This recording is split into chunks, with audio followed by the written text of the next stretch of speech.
लक्ष्मी माता महाराज देखने के लिए आई थी, तो राधा रानी ने लक्ष्मी माता को प्रवेश नहीं दिया क्योंकि इनको अपने ऐश्वर्य का वैभव का घमंड था। तो उन्होंने कहा, आप ऐश्वर्य भाव को छोड़ो, माधुरी भाव बनाओ, गोपी भाव बनाओ, साधु जीवन बिताओ, वैराग्य लेके आओ, राधा रानी के चरणों की भक्ति करो, तब आना। तो इस जंगल में बैठ के महालक्ष्मी जी ने तपस्या की थी। मेरा प्यारा वृंदावन यूट्यूब चैनल में आप सभी का स्वागत है, अभिनंदन है। मैं आप सबको धार्मिक स्थलों पर, वृंदावन के तमाम तीर्थ स्थलों पर ले जाता हूँ, वहाँ के दर्शन कराता हूँ, वहाँ के संत महात्माओं से आप सबको बातचीत कराने की कोशिश करता हूँ। आज मैं आप सबको ले आया हूँ बेलवन। बेलवन वो स्थान है यमुना जी के एकदम किनारे, जहाँ पर महालक्ष्मी मैया आकर बैठ गई थी।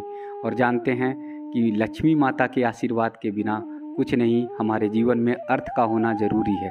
तो बेलवन में मैया कैसे आकर बैठी और कैसे स्थापित हुई और कैसे भावपूर्ण स्वरूप यहाँ पर बना हुआ है, उन सब के बारे में जानकारी यहाँ के महाराज जी हैं जो यहाँ देखते हैं, पीठाधीश्वर हैं, वो राजेंद्र महाराज जी, वो आप सबको बताएंगे बहुत अच्छी तरह से मैया के बैठने का, कि किस तरह से बैठी, और साथ ही आप सब कैसे बेलवन पहुँचें। अगर देश दुनिया से कहीं से भी आना चाहते हैं तो उसके बारे में भी महाराज जी से निवेदन करेंगे, आग्रह करेंगे कि वो अच्छी तरह से बताएं।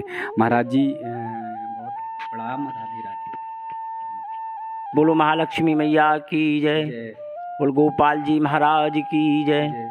यहाँ विराजमान श्री महालक्ष्मी जी व भगवान श्री कृष्ण बाल स्वरूप में हैं। लक्ष्मी माता हाथ जोड़कर तपस्या मुद्रा में है, कृष्णा सेवा भाव में है, जैसे कोई माँ के पास बेटा बैठा हुआ हो। जबकि नारायण ऑल वर्ल्ड के अंदर सभी मंदिरों में सबका स्वामी बन के बैठा है, बेटा कहीं नहीं बना, केवल बेलवन के अंदर वात्सल्य भाव में है। जो कृष्णा है स्वयं विष्णु है, ये विष्णु की पत्नी है। द्वापर में अवतार हुआ कृष्ण का स्वयं विष्णु ही थे। उन्होंने ब्रज में आके जन्म लिया। जन्म लेने के साथ साथ वात्सल्य भाव, प्रेम, रस, भक्ति, वैराग्य, तप, सौंदर्य, माधुर्य, लीला, ये नारायण ने ब्रज में दिखाया था। तो उन्होंने महाराज किया था। तो लक्ष्मी माता महाराज देखने के लिए आई थी, तो राधा रानी ने लक्ष्मी माता को प्रवेश नहीं दिया क्योंकि इनको अपने ऐश्वर्य का वैभव का घमंड था। तो उन्होंने कहा, आप ऐश्वर्य भाव को छोड़ो, माधुरी भाव बनाओ, गोपी भाव बनाओ, साधु जीवन बिताओ, वैराग्य लेके आओ, राधा रानी के चरणों की भक्ति करो, तब आना। तो इस जंगल में बैठ के महालक्ष्मी जी ने तपस्या की थी और आज भी कर रही हैं। फिर भगवान श्री कृष्ण बाल स्वरूप में आके बोले कि माँ मैं भूखा हूँ। तो लक्ष्मी ने देखा, रे नारायण, रोकने के लिए मुझसे माँ कह रहे हो, मेरे पास कुछ नहीं है प्रभु। 2 मुट्ठी चावल लाई थी बैकुंठ से, खिचड़ी का भोग लगाइए। तो कन्हैया ने अपने हाथों से खिचड़ी का भोग लगाया। यहाँ पे खिचड़ी का भोग लगता है। लक्ष्मी माता को प्रवेश किस लिए नहीं दिया? क्योंकि राधा रानी भक्ति है, राधा रानी वैराग्य है, राधा रानी तप है, लक्ष्मी माया है, लक्ष्मी ऐश्वर्य है, लक्ष्मी वैभव है। अगर ऐश्वर्य का वैराग हो जाएगा तो संसार कैसे चलेगा? इसलिए श्री राधा रानी ने श्री कृष्ण भगवान से कहा कि साहब आप तो राज कर रहे हो, बैकुंठ से लक्ष्मी माता आ रही है, वो तो इतनी ही सुंदर हैं कि सभी देवता मोहित हो जाएंगे और आप भी मोहित हो जाओगे, पूरा जगत ही मायावादी हो जाएगा, कोई नहीं जानेगा भक्ति को, दान को, पुण्य को। उसको रोकिए ना प्रभु। तो भगवान ने वृंदावन से करीब 3.5 किलोमीटर दूरी पे यमुना पार करके बेलवन, पहले जंगल था, बेलपत्र के पेड़ थे, लताएं पताएं थी, झाड़ियाँ थी, घना बना जंगल था। और उस वक्त वृंदावन में भी कुछ नहीं था, केवल तुलसी का वन था, वृंदा तुलसी थी, उसका वन था, इसलिए उसका नाम वृंदावन पड़ा। तो इस बेलवन में आके श्री कृष्ण भगवान ने स्वयं महालक्ष्मी को रोक लिया। महालक्ष्मी पहचान ना पाई कि मेरे सामने कौन आ गया है। पूछा, आप कौन हो, कहाँ जा रही हो? तो श्री महालक्ष्मी ने कहा कि मैं बैकुंठ में वास बसने वाली नारायण की एक आत्मा हूँ, मेरा श्री महालक्ष्मी है, मैं बैकुंठ से आई हूँ, श्री धाम वृंदावन जा रही हूँ। तो उन्होंने कहा आप नहीं जा सकती हो। तो उनको क्रोध आ गया, क्यों नहीं जा सकती हूँ? मैं सुंदर नहीं हूँ क्या? मैं स्त्री नहीं हूँ? प्रकृति के 3 गुण मेरे अंदर विद्वान है, सत्वगुण, रजोगुण, तमोगुण, और इतना भी संसार का ऐश्वर्य सब वैभव है वो मेरे हाथ है। और जो ब्रज की गोपिकाएं, गोबर डालने वाली, छाछ धोने वाली गोपिकाएं, उनको तो रास में प्रवेश मिला है। शंकर पुरुष होते हुए उसे रास में प्रवेश मिला है। आप विष्णु की पत्नी श्री महालक्ष्मी से मना कर रहे हो।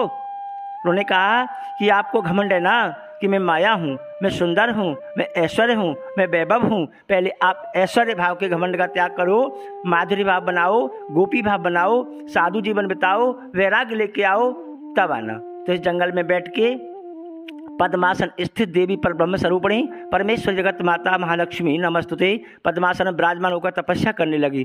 तो भगवान श्री कृष्ण ने सोचा कि जंगल में एक स्त्री का अच्छा नहीं रहना, इसकी सेवा कौन करेगा। तो भगवान कृष्ण बाल स्वरूप में आके बोले कि माँ मैं भूखा हूँ।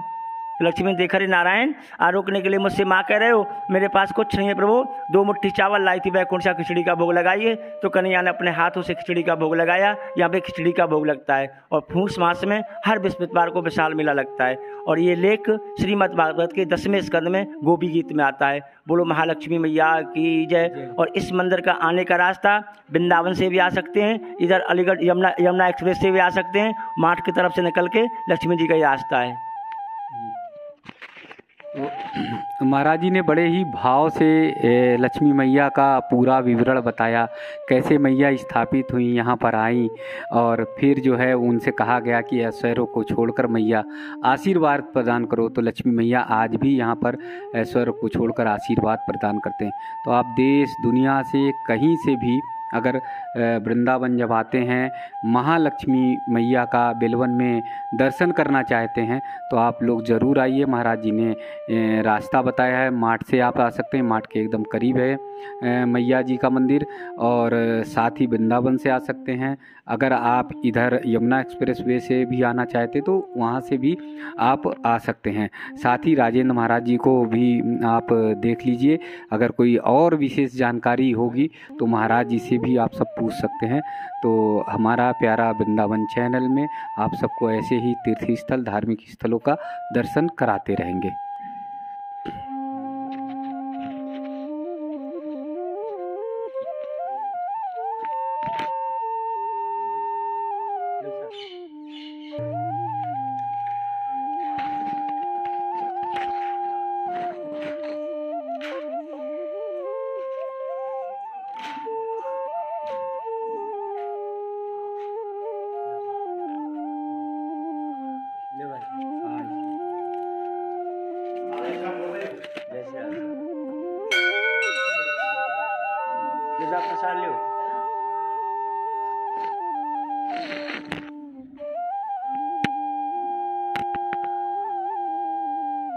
बेलवन में जब आप आएंगे, महालक्ष्मी मैया का दर्शन करेंगे तो मंदिर परिसर का भी दर्शन जरूर करिए, क्योंकि प्राचीन मंदिर है, पुराना मंदिर है।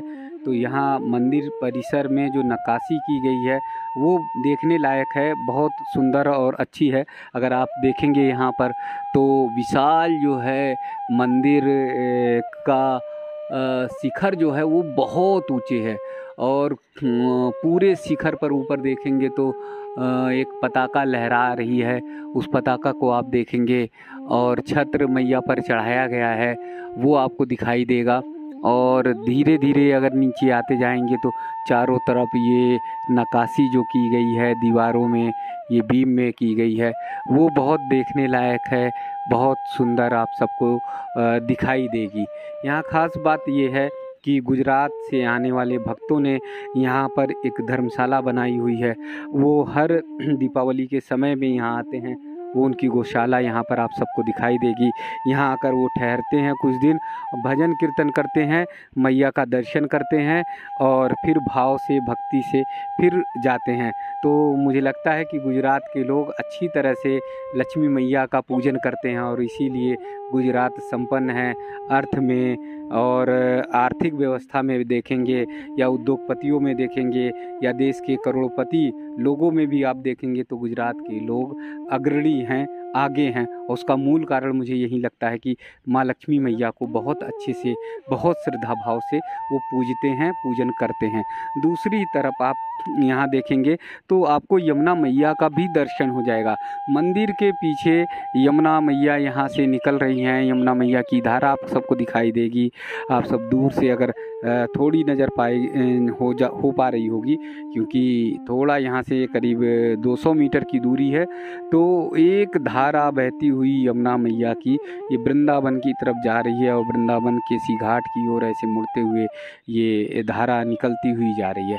तो यमुना मैया का भी दर्शन आप सबको यहाँ पर मिलेगा। और यहाँ देखिएगा, यहाँ पे झूले लगे हुए हैं, जो बाहर से लोग आते हैं, श्रद्धालु भक्तजन आते हैं, वो झूले झूलते हैं। पीपल के, बरगद के बड़े बड़े पेड़ है जो छांव देते हैं।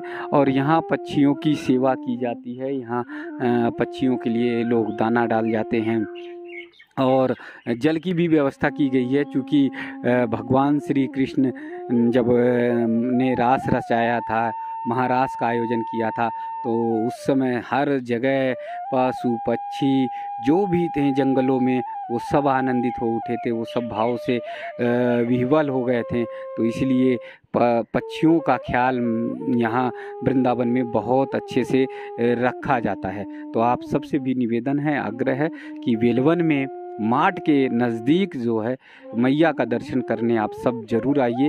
वृंदावन से 3 किलोमीटर की, 3-3.5 किलोमीटर की दूरी यहाँ है बेलवन मैया की।